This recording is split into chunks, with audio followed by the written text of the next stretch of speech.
Salutations à toutes et tous, aujourd'hui on se retrouve un peu pour parler de cinéma. Et j'ai un peu hésité, est-ce que je vais parler de Moana, enfin Vaina en français, ou Sully, le nouveau film de Clint Eastwood. Et puis après j'ai vérifié les statistiques de mon site, enfin de mon site, de ma chaîne YouTube, et il se trouve que la moyenne d'âge est de 65 ans. Nom de Zeus. Et dire qu'il y a en plus des enfants qui me regardent. C'est dire le pourcentage de retraités. Donc du coup, qu'est-ce qui intéressera plus des soixantenaires? Un film d'animation ou un film de Clint Eastwood? Bah donc Clint Eastwood, voilà. Donc on va parler de Sully. Donc Sully, de quoi ça parle? Pour ceux qui ne suivent pas les actualités, il se trouve qu'en janvier 2009, un vol, précisément le 1549 de l'US Airlines, peu après son décollage, a percuté un nuage d'oiseaux et a perdu ses deux réacteurs. Paf. Mais il se trouve qu'il était à beaucoup trop basse altitude pour avoir l'énergie et la descente nécessaires pour atteindre l'aéroport où il est parti. Les autres pistes étaient elles aussi beaucoup trop loin. Alors le pilote a décidé de poser l'avion dans le seul endroit possible, la seule surface suffisamment large et dégagée pour s'y poser, le fleuve Hudson. Ah oui. Sachant que dans la plupart des cas, les amérissages sont catastrophiques en termes de bilan, avec très peu de rescapés, et souvent pratiquement aucun. Et surtout, donc, ça se passait en janvier, l'eau était glaciale, la température extérieure était de moins 5 degrés, à moins 15 même en température ressentie, puisqu'il y avait un vent glacial ce jour-là. Donc les conditions étaient nécessaires pour la boucherie du siècle. Et il se trouve que sur les 155 personnes à bord, il n'y a eu strictement aucun mort ni blessé grave. Eh oui, ce jour-là, le pilote Sully a réussi l'exploit. Il n'était pas tout seul, et puis c'est un peu ça le sujet du film, le fait qu'il n'était pas le seul à avoir réussi ça. Il a réussi donc l'exploit de poser l'avion sans difficulté dans l'Hudson, bon, même si l'avion il se trouve qu'il a coulé. Voilà, c'est un fait divers qui est arrivé en janvier 2009. Qui avait-il à dire dessus? Le spectateur lambda ne savait rien, même la plupart des gens n'étaient pas au courant. Mais il se trouve qu'il y a eu une enquête très sérieuse, une enquête de la sécurité aérienne, visant à chercher à comprendre pourquoi est-ce que l'avion n'avait pas réussi, n'a même pas essayé de rejoindre la base, et a volontairement craché l'avion dans l'eau et faisant perdre un avion, ça vaut des millions de dollars à la compagnie. Donc la compagnie aérienne plus les compagnies d'assurance se disaient oh là, on n'a pas envie de raquer. Donc est-ce qu'il a vraiment fait ce qu'il fallait le pilote, ou est-ce qu'il a vraiment mis en danger les 155 personnes? Donc c'est un peu ça le sujet du film. C'est l'enquête, il cherche à savoir est-ce que vraiment il n'y avait pas moyen de retourner à l'aéroport, et est-ce qu'au final c'est pas lui qui a complètement pété un câble et qui a quasiment précipité vers une mort certaine 155 personnes. Bon, alors là, on va pas se mentir, le film ne joue pas super bien la carte du suspense. On sent directement qu'il y a un parti pris évident et que la suite des événements va pas faire mentir un parti pris aussi flagrant. Donc, sans vous dire exactement, si, on sait comment ça se termine, sauf ceux qui sont vraiment passés complètement à côté de l'affaire. Mais bon, on sait comment ça va se passer. Donc, est-ce que le film réussit à rendre ça quand même intéressant, sachant qu'il y a 3 ans, on a eu Robert Zemeckis qui s'est complètement cassé les dents avec Flight. Il y avait quand même un bon Denzel Washington qui avait un bon personnage bien chargé. Et la scène avec l'avion qui se retourne sur le dos était colossale. Mais à côté de ça, le film était d'un vide ahurissant, une longueur atroce, complètement ratée, personnage secondaire complètement passé à côté de Noël. Il n'y avait rien de réussi dans Flight, mis à part le personnage de Denzel Washington, et encore, ils ont bien trop abusé dessus. Et donc le fameux scène du crash évité de justesse. Mais donc là, ça a duré 15 minutes, quoi. Donc sur 2h15, Flight, il y avait que 15 minutes à sauver. Là, est-ce que le bilan est meilleur? Oh oui. C'est pas parce que Clint Eastwood fête ses 86 ans et que Spielberg est complètement bon à acheter avec son BGG, là, la bonne grosse gastro. Oh, qu'est-ce que c'était lamentable, hein, vache. Donc, si au bout d'un certain âge, certains réalisateurs ne devraient plus faire de cinéma, il se trouve qu'un Clint Eastwood a une fin de carrière très intéressante, surtout depuis qu'il s'est mis intensément à la réalisation. Et donc, encore une fois, il fait son travail. C'est un peu trop classique, trop lisse, trop évident. Mais déjà, il n'y a pas qu'une seule scène d'avion, il y en a trois. Même si la troisième est un peu similaire à la deuxième, mais elle essaye d'apporter un point de vue un peu différent, on fait évoluer les choses. Mais donc à côté de ça, on a tout le côté enquête, qui est beaucoup plus intéressant et poussé. C'est pas comme dans Flight où c'était simplement bon bah c'est un alcoolique, en fait c'est un connard, il a eu un coup de bol monstrueux et il mérite de finir en prison. Non, là c'est clairement pas ça. Bon, c'est plus subtil, il y a plus un questionnement intérieur. Le fait qu'il y ait une enquête, ça le fait se remettre en question. Est-ce que vraiment ça s'est passé comme dans ses souvenirs? Est-ce que la panique l'a pas fait dérailler un peu?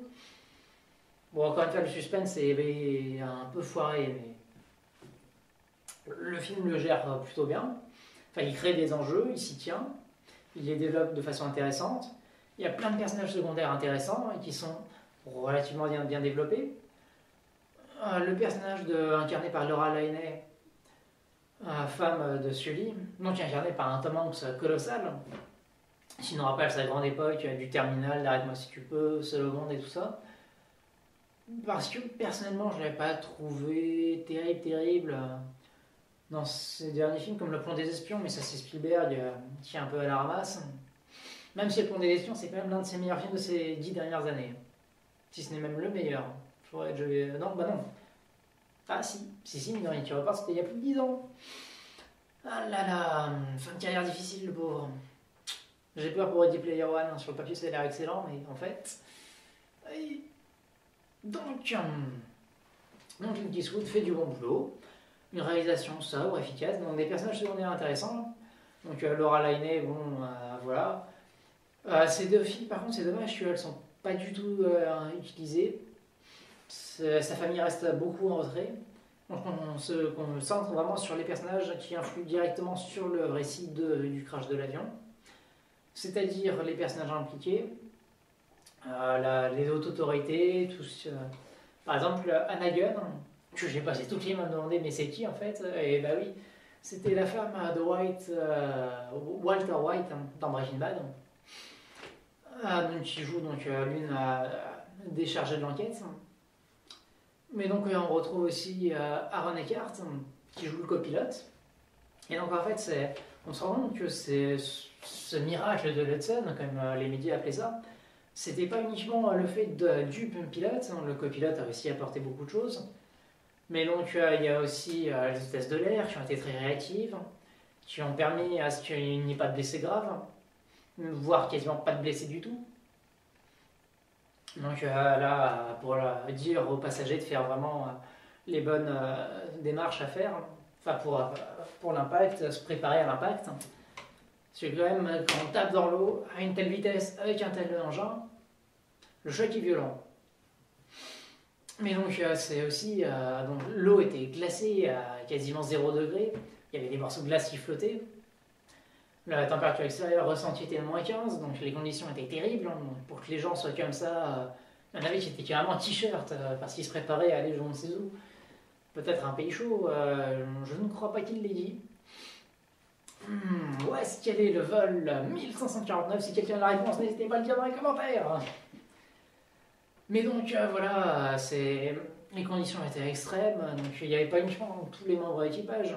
Il fallait aussi que les autres derrière, que ce soit les bateaux ou autres, les services de secours, la Croix-Rouge, il fallait qu'ils interviennent vraiment très vite pour porter secours aux gens qui pouvaient rapidement tomber en cas d'hypothermie.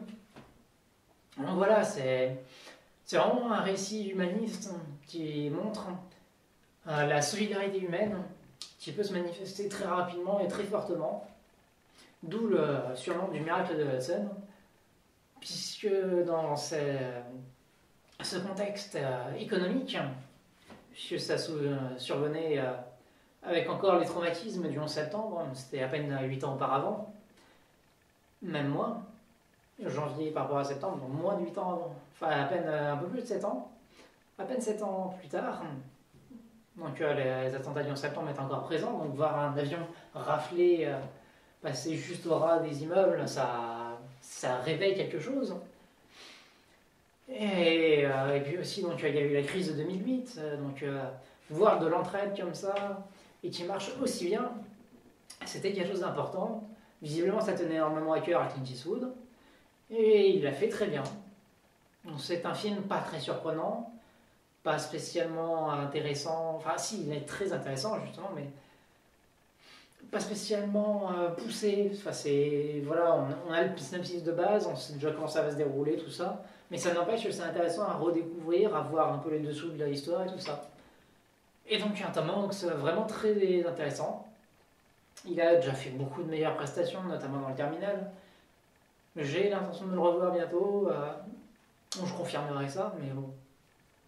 Bah, ne serait-ce que dans Rate-moi si tu peux. Même dans Cloud Atlas, il avait des rôles bien plus intéressants. Qui me fait penser toujours au Bon Gros Géant.